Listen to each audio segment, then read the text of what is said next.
What's up, Internet? This is Rambling Josh, and you're watching another episode of Let's Play Final Fantasy Tactics. Since last time, I've spent a little bit of time grinding. Well, I say a little bit, but probably a couple hours. Maybe like half a dozen battles or so.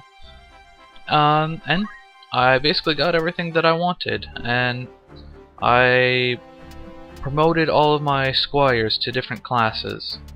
Chemist is going to be around for a while, though. Chemist takes a while to master. And for everyone else, I'm not really worried about mastering Squire. There's just some key abilities that I want to pick up for them. So Ramza picked up Accumulate, and then basically everything except Dash. And then everything else is stuff I learned earlier. And I changed him into an archer for now. Not because I actually care about him being an archer. Not because I want any particular archer abilities. Just because I want to get him to a level 3 archer so I can unlock a different class in the near future. Hopefully near future. And he had enough JP with Knight to learn Weapon Guard, which just kind of increases your chance of avoiding a weapon attack. Tim I turned into a knight, and he basically just learned Accumulate, gain JP up, and move +1, and throw stone.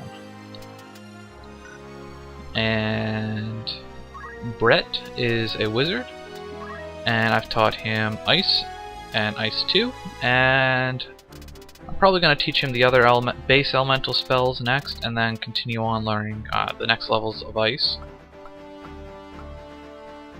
Actually, I probably want to teach him Magic Attack up at some point too. I also gave him the base level of Time Magic because he learned Haste, so that's handy to have. Jessica, I turned into an archer, and she actually is going to be an archer for a while, so I'm saving up to teach her Concentrate. And like Brett, she has Accumulate and all that other good stuff. Accumulate's just good to have just for something to do when no enemies are in range, particularly if you happen to actually be a melee class or a physical damage class, like an archer or a knight. And Liza basically hasn't done anything except learn more items to use. So yeah. And I got the appropriate equipment for everyone. Okay, well not Algus, but I don't care about Algus.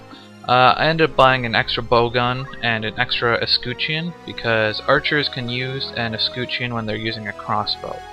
Or rather, they can use a shield when they're using a crossbow. I think I also ended up buying one extra mithril knife. Yeah, I might actually need to buy more of them, but I'm gonna need at least one soon. So now let's go on to the next area, the Sweegy Woods. Now, unlike some,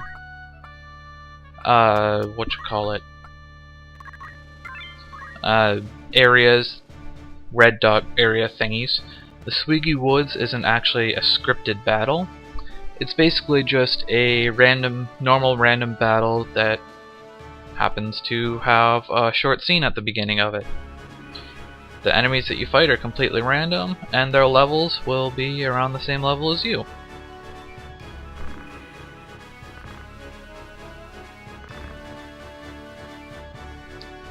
Well, matters of life and death are fun. And once again, unfortunately, I can only use 4 of my characters.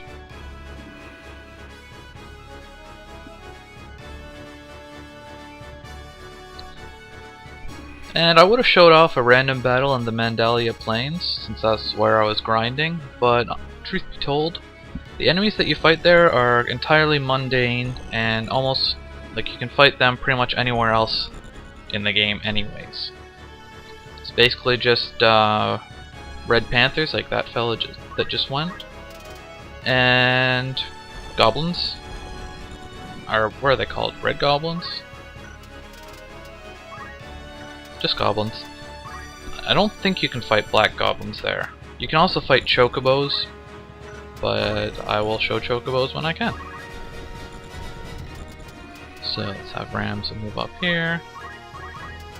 The crossbow, with crossbows you can hit enemies 3 to 4 spaces away. There's this little dead zone in the middle here, but you can actually overcome that by, if there was an enemy standing right next to you, you could target the square like beyond them, and you could the crossbow bolt would like shoot to that square but hit the person in between. That's also something to keep in mind if you have like an ally in between yourself and the enemy. Unfortunately, archers don't tend to be incredibly high on damage. Tim's a knight, and you can see his health is quite high, and that's because of his armor. Plate, helms, and armor tend to have high amounts of health on them. Knights tend to be very tanky. They're really good at upfront combat. Let's see, wizards. They obviously do magic damage. And the thing about magic spells is they don't go off right away, so if you press to the right, well, you can see there it says turn 6. If you press to the right, you can see where it would happen in the turn order. So all those red names go before me. This fellow, this fellow, this fellow, and this fellow. So, ideally you don't want any of the enemies around you to be going before you. So it's good to check.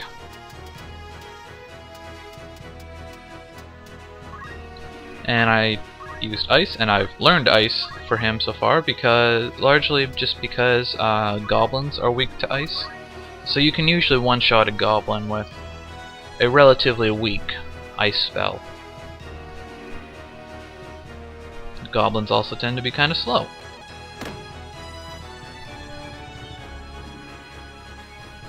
I should probably also mention that you probably don't want to be getting at too high a level at this point in the game, because the enemies that you fight in random battles their difficulty is determined almost entirely by your level. So the enemies you fight are probably going to be typically around the same level as Rams are, or your highest level character, or whatever. I don't know which one it goes off of, but Rams always tends to be the highest level character, so it all works out in the end. And the thing is, enemy monsters, they don't have like equipment or anything, so their strength is based entirely off of their level. So while your level is going up and you're not upgrading your equipment, the monster is just getting that much stronger, because like you don't have the equipment upgrades to compensate. And the same is kind of true for humanoid enemies, because you can face humanoid enemies in battles. Here I can demonstrate the little crossbow trick. This bomb is in my kind of dead zone where I can't shoot, but if I go and go for the square that's like on the other side of him, I should be able to hit him. And I went for that diagonal square instead of right behind him, because if I moved right here and attacked him, he would have counterattacked. I could probably finish this guy off with my knight, but I'm going to move him up here to kind of intercept the other enemies here, since he's the one that you want to have them attack more often than not.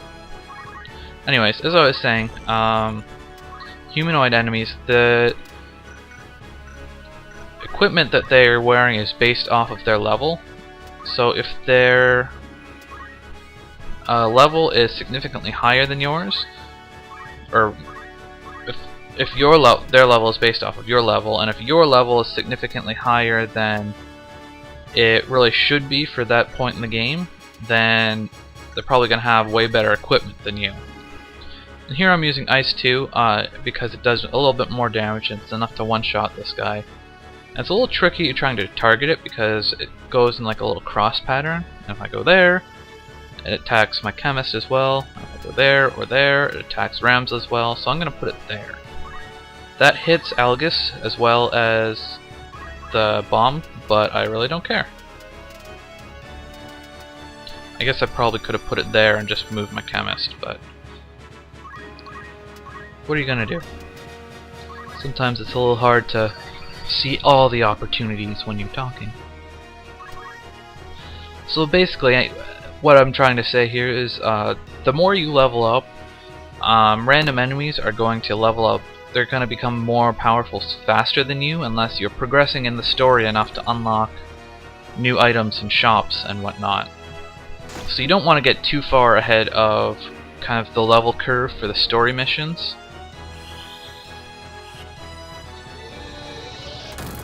Bye bye Algus. Bye bye bomb. I think bombs actually are strong against ice, so ice isn't the best thing to be using against them, but it's also the only spell that I know at the moment.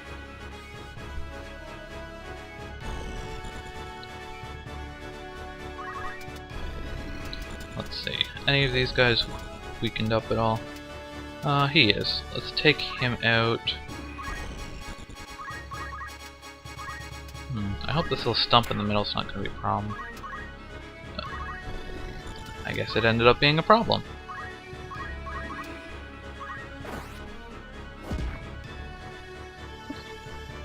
There I blocked with my shield, and ooh, it would appear that my black mage is, or my wizard, sorry, is out of MP. And that's one of the biggest downsides to using high level magics like Ice 2 at the start of the game. You don't really have the MP to back it up. Thankfully, I do have a couple of ethers, and I have taught my chemists how to use them.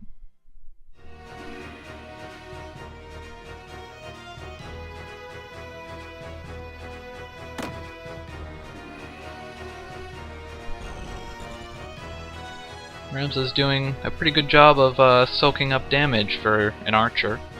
Usually archers are a little bit squishier than that. Are you going to do something useful, Delida? Yes, throw a stone. That's exactly what you need to do. That was pretty much completely useless, seeing as I'm probably just going to one-shot that goblin with my wizard in a couple of turns.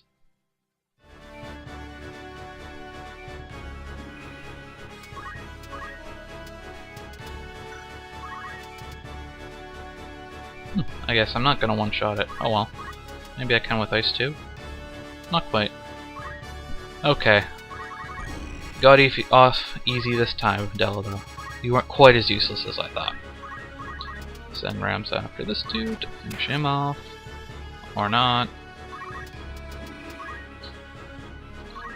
Well, I was gonna say maybe I should send my knight against the other guys, but unfortunately you can't take back movements. Double check where that ice spell is going. It's right there, okay. Just looking where it's safe to actually move my chemist. Attack this goblin, and now ice should finish it off.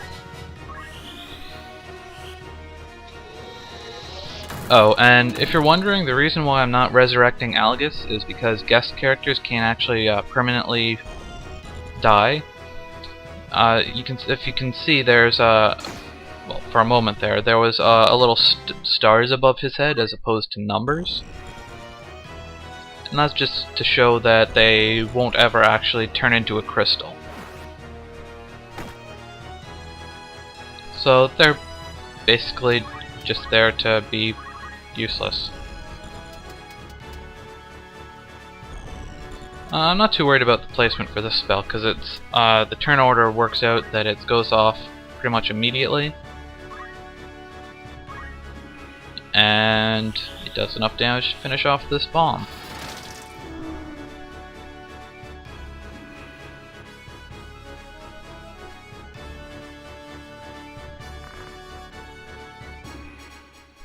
And that's about that for the Sweegy Woods.